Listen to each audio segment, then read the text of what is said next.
Good morning, children. Today I discuss class 12th, 40 sections, second poem, The True Beauty. हम लोगों ने पहली poem का अध्ययन कर लिया था। आज हम दूसरी पोएम का अध्ययन करेंगे। इसका नाम है the true beauty. True beauty means होता है सच्ची सुंदरता। इसके राइटर हैं थॉमस कैरी। इनका लाइफ पीरियड है 1595 से 1639। इस पोएम में दिखाया गया है कि व्यक्ति को फिजिकल ब्यूटी, शारीरिक सुंदरता के पीछे नहीं भागना, because it's decay passage of time.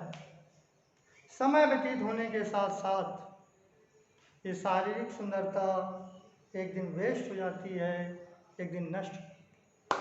हमें मानसिक सुंदरता के पीछे भागना है, क्योंकि gentle thought, calm desire never dying, ये कभी भी समाप्त होने वाले नहीं।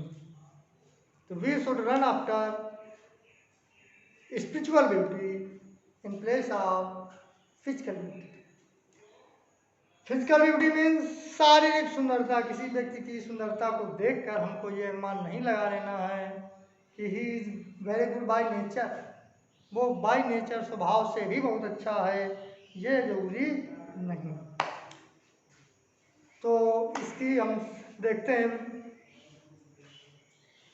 इस पोएम में है क्या, कभी हमें क्या बताना चाहता है। The poem true beauty is a fine lyric of its time.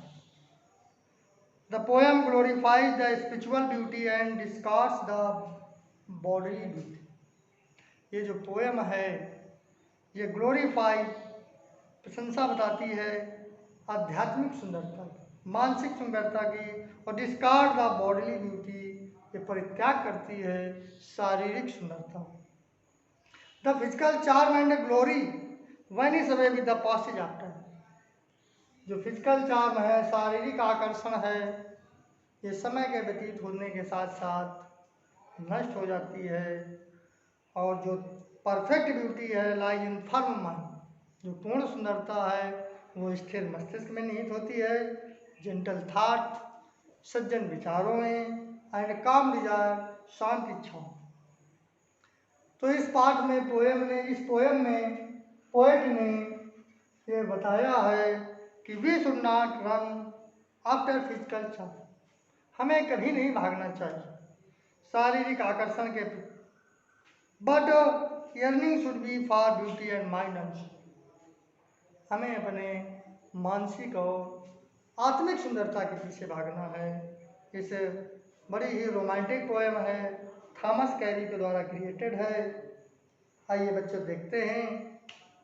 बड़ी छोटी पोएम है, इसमें मात्र 2 स्टैंजा हैं। एक में शारीरिक सुंदरता के बारे में दिखाया गया है और दूसरे में स्पिरिचुअल ब्यूटी, आध्यात्मिक सुंदरता, मानसिक सुंदरता। तब आप लोग अपनी टेक्स्ट बुक निकाल लीजिए, फिर हम लोग वर्ड टू वर्ड इसका अर्थ देखते हैं। इसके बाद हम इसका सेंट्रल आइडिया भी आपको डिस्कस करेंगे। तो आप लोगों ने शायद पुस्तक निकाल लिया होगा। आइए शुरू करते हैं। इस कविता की स्टार्टिंग लाइन में पोएट हमसे कहता है, थॉमस कैरी महोदय हमसे कहते हैं कि ही दैट लव्स आ रोजी चीज, वो व्यक्ति जो प्रेम करता है, जो पसंद करता है गुलाबी गालों को, और कोरल या फिर मूंगे जैसे होठों को। कोरल मीन्स होता है मूंगा, लिप मीन्स एडमायर, प्रशंसा करता है। एडमायर मीन्स होता है प्रशंसा करना। वो व्यक्ति जो गुलाबी गालों से प्रेम करता है और मूंगे जैसे होठों की प्रशंसा करता है, आर फ्रॉम या फिर स्टार लाइक आई, तारों जैसी आंखों में, डथ सीख खोजता है। सीख मीन्स होता है कोई चीज़ सर्च करना, खोजना, तलाश करना। तारों जैसी आंखों में तलाश करता है फ्यूल। फ्यूल मीन्स होता है ईंधन। हम आपको इसकी मीनिंग भी लिखते जाएंगे, आप लोग ध्यान से लिखिए। जैसे मीनिंग मिली हमको फ्यूल,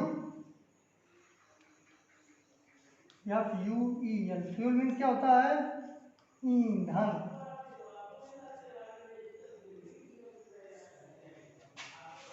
एक मीनिंग मिली थी सीख।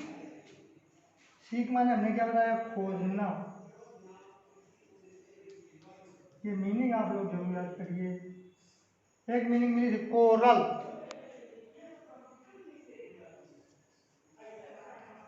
कोरल मीन्स होता मूंगा।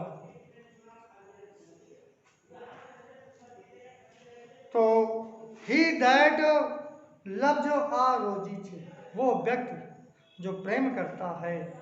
रोजी मीन्स होता है गुलाबी, रोज से बना है। रोज मीन्स क्या होता है? गुलाब। यहाँ से बन गया रोजी, गुलाबी। ही दैट लव्स रोजी चीक, वह व्यक्ति जो गुलाबी गालों से प्रेम करता है। और कोरल लिप एडमायर, या फिर मूंगे जैसे होठों की प्रशंसा करता है। एडमायर मीन्स होता है प्रेज।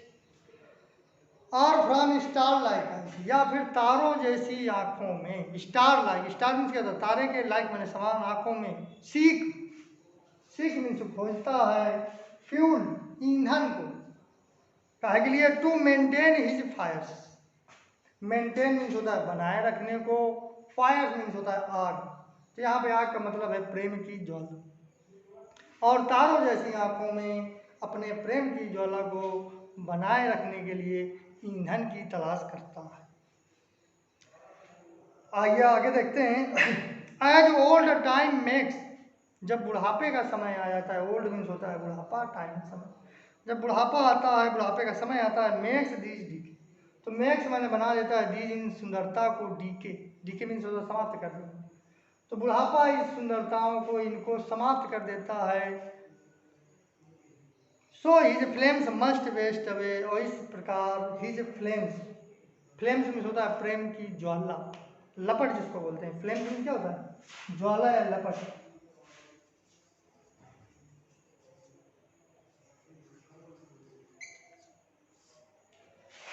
तो क्या होता है? सो हिज फ्लेम्स, उसकी प्रेम की ज्वाला मस्ट वेस्ट अवे, अवश्य ही नष्ट हो। वेस्ट माने तो बर्बाद चली जाती, नष्ट हो जाती। तो हमने इस स्टैंजा में सीखा कि जो फिजिकल ब्यूटी होती है, शारीरिक सुंदरता होती है, उसमें व्यक्ति ईंधन की तलाश करता है अपने प्रेम की ज्वाला को बनाए रखने के लिए। But when old time comes, बुढ़ापा आता है तो उसकी जो प्रेम की ज्वाला होती है वो भी समाप्त हो जाती है, नष्ट हो जाती है। तो आइए बच्चों, अब हम लोग अगला स्टैंजा देखते हैं। आगे कह रहे हैं कभी बट स्मूथ, स्मूथ मीन्स क्या होता है? निष्कपट। चिकना उसे होता है, लेकिन यहाँ पे निष्कपट। And steadfast, steadfast means दृढ़, मजबूत, फर्म।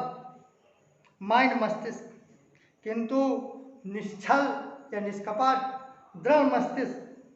जेंटल थॉट्स, जेंटल माने क्या होता है? सज्जन। थॉट माने विचार, शुद्ध विचार कह सकते हैं। एंड काम डिजायर, काम मीन्स होता है शांत, और डिजायर्स मैंने इच्छाएं। किंतु निश्चल या निष्कपट, दृढ़ मस्तिष्क, सज्जन विचार और शांत इच्छाएं। Heard with equal love combined, जिस हृदय में इक्वल, इक्वल माने एक समान, लव प्रेम समाहित होता है। कंबाइंड मीन्स होता है समाहित होना, मिला हुआ। कहने कंबाइन कर दो, जोड़ दो। फिर से देखते हैं। But smooth and street fast mind, किंतु निष्कपट, निश्चल, मजबूत मस्तिष्क, सज्जन विचारों के साथ और जिनमें शांत इच्छाएं, जिस हृदय में साथ साथ समाहित होती हैं प्रेम के साथ। तो kindle never dying fire, kindle यहाँ पे काइंडल मतलब उत्पन्न करना। काइंडल मतलब क्या है? उत्पन्न करना, उत्पन्न करती हैं। Never dying fire, never means होता है कभी भी नहीं, डाइंग मीन्स समाप्त होने वाली, फायर मीन्स आग। ऐसी आग कभी भी समाप्त नहीं होती।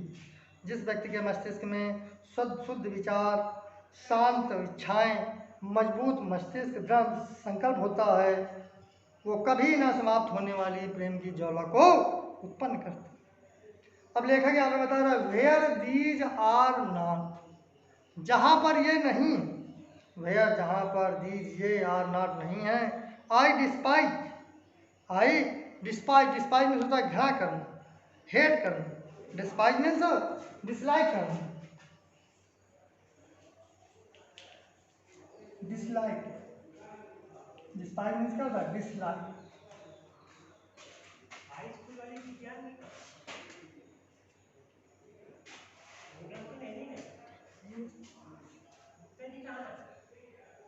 तो आई डिस्पाइज, मैं घृणा करता हूँ। वेयर दीज आर नॉट, जहाँ पर, जिसके पास